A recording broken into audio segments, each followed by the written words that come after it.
The Indo-Pakistani War of 1965, also known as the Second India-Pakistan War, was an armed conflict between Pakistan and India that took place from August 1965 to September 1965. The conflict began following Pakistan's Operation Gibraltar, which was designed to infiltrate forces into Jammu and Kashmir to precipitate an insurgency against Indian rule.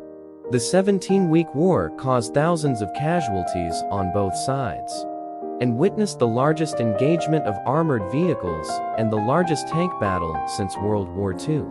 Hostilities between the two countries ended after a ceasefire was declared through UNSC Resolution 211, following a diplomatic intervention by the Soviet Union and the United States and the subsequent issuance of the Tashkent Declaration. Much of the war was fought by the country's land forces in Kashmir and along the border between India and Pakistan. This war saw the largest amassing of troops in Kashmir since the partition of India in 1947, a number that was overshadowed only during the 20,012,002 military standoff between India and Pakistan. Most of the battles were fought by opposing infantry and armored units, with substantial backing from air forces and naval operations. India had the upper hand over Pakistan when the ceasefire was declared. Although the two countries fought to a standoff, the conflict is seen as a strategic and political defeat for Pakistan, as it had not succeeded in fomenting insurrection in Kashmir. However, in terms of aerial warfare, the PAF managed an upper hand over the combat zones despite being numerically inferior. India failed to achieve its objective of military deterrence. Internationally, the war was viewed in the context of the Greater Cold War, and resulted in a significant geopolitical shift in the subcontinent. Before the war, the United States and the United Kingdom had been major material allies of both India and Pakistan, as their primary suppliers of military hardware and foreign developmental aid. During and after the conflict, both India and Pakistan felt betrayed by the perceived lack of support by the Western powers for their respective positions. Those feelings of betrayal were increased with the imposition of an American and British embargo on military aid to the opposing sides. As a consequence, India and Pakistan openly developed closer relationships with the Soviet Union and China, respectively. The perceived negative stance of the Western powers during the conflict and during the 1971 war has continued to affect relations between the West and the subcontinent. Despite improved relations with the U.S. and Britain since the end of the Cold War, the conflict generated a deep distrust of both countries within the subcontinent, which to an extent lingers until now.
the Indian Army met with considerable success, capturing 3 important mountain positions after a prolonged artillery barrage. By the end of August, however, both sides had relative progress. Pakistan had made progress in areas such as Tifwal, Uri, and Poonch, and India had captured the Haji-Pur Pass, 8 kilometers into Pakistan-administered Kashmir. On September 1, 1965, Pakistan launched a counterattack, called Operation Grand Slam, with the objective to capture the vital town of Aknur in Jammu, which would sever communications and cut off supply routes to Indian troops. Ayub Khan calculated that Hindu morale would not stand more than a couple of hard blows at the right time and place. Although by this time Operation Gibraltar had failed and India had captured the Haji-Pur Pass.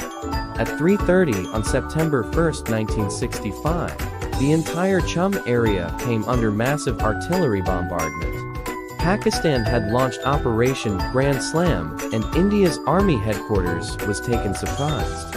Attacking with an overwhelming ratio of troops and technically superior tanks, Pakistan made gains against Indian forces, who were caught unprepared and suffered heavy losses. India responded by calling in its air force to blunt the Pakistani attack. The next day, Pakistan retaliated. Its air force attacked Indian forces and air bases in both Kashmir and Punjab.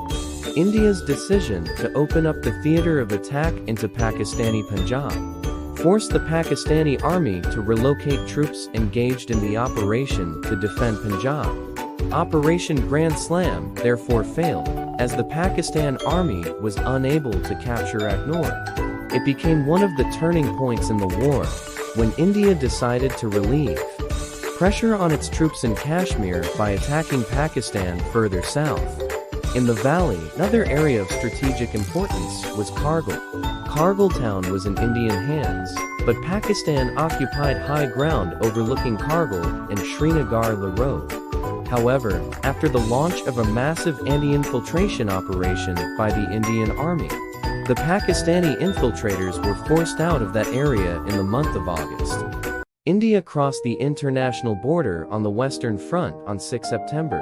On 6 September, the 15th Infantry Division of the Indian Army, under World War II veteran Major General Niranjan Prasad, battled a massive counterattack by Pakistan near the west bank of the Akogul Canal Brb Canal, which was an in fact border of India and Pakistan. The general's entourage itself was ambushed, and he was forced to flee his vehicle. A second, this time successful, attempt to cross the Akogul Canal was made over the bridge in the village of Barki Battle of Burkir, just east of Lahore. These developments brought the Indian Army within the range of Lahore International Airport. As a result, the United States requested a temporary ceasefire to allow it to evacuate its citizens in Lahore. The thrust against Lahore consisted of the 1st Infantry Division, supported by the 3 tank regiments of the 2nd Independent Armored Brigade. They quickly advanced across the border, reaching the Akogul Brb Canal by 6 September. The Pakistani army held the bridges over the canal, or blew up those it could not hold, effectively stalling any further advance by the Indians on Lahore. One unit of the Indian Jat Regiment, 3 Jats, had also crossed the Akogul Canal and captured the town of Badapur Jalo Mir to Pakistan on the west side of the canal. The same day, a counter-offensive consisting of an armored division and infantry division supported by Pakistan Air Force Sabres forced the Indian 15th Division to withdraw to its starting point. Although 3 Jats suffered minimal casualties, the bulk of the damage being taken by ammunition and store vehicles. The higher commanders had no information of 3 Jats' capture of Badapur, and misleading information led to the command to withdraw from Badapur and Dagrai to Ghozal Dial. This move brought extreme disappointment to Lati-Call Desmond Haid, co of the 3 Jats. Dagrai was eventually recaptured by the 3 Jats on 21 September. For the second time, but after a much harder battle due to Pakistani reinforcements in the Battle of Dagrai. On September 8, 1965, a company of 5 Maratha light infantry was sent to reinforce a Rajasthan armed constabulary rack post at Munibao strategic hamlet about 250 kilometers from Jodhpur. Their brief was simple: to hold the post and to keep Pakistan's infantry battalions from overrunning the post at bay. But at Maratha Hill in Munibao, as the post has now been christened, the Indian Company could barely manage to thwart the intense attack for 24 hours.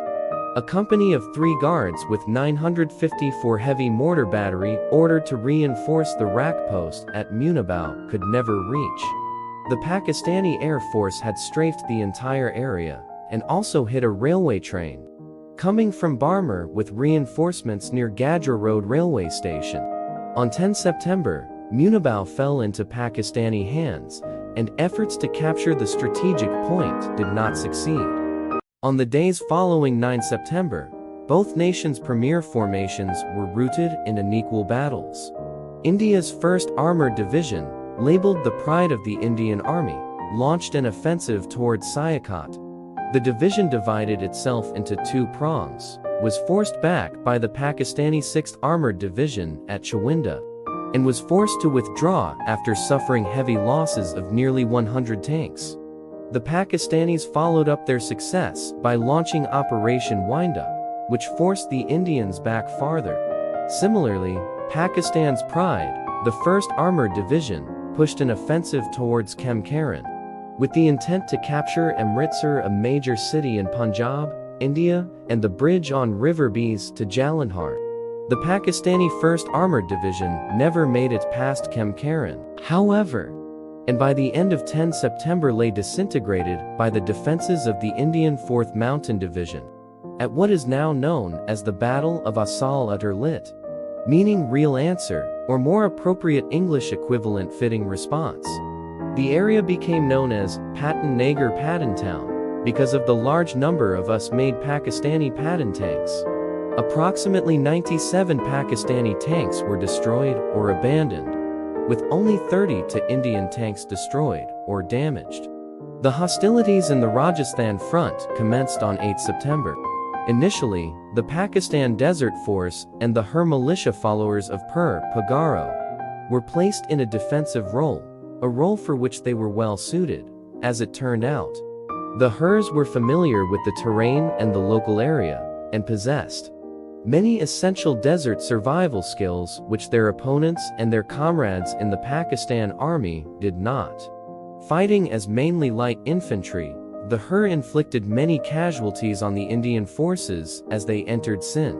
The Hers were also employed as skirmishers, harassing the Indians in the line of control, a task they often undertook on camels. As the battle wore on, the Hers and the Desert Force were increasingly used to attack and capture Indian villages inside Rajasthan. The war was heading for a stalemate, with both nations holding territory of the other. The Indian Army suffered 3,000 battlefield deaths, while Pakistan suffered 3,800.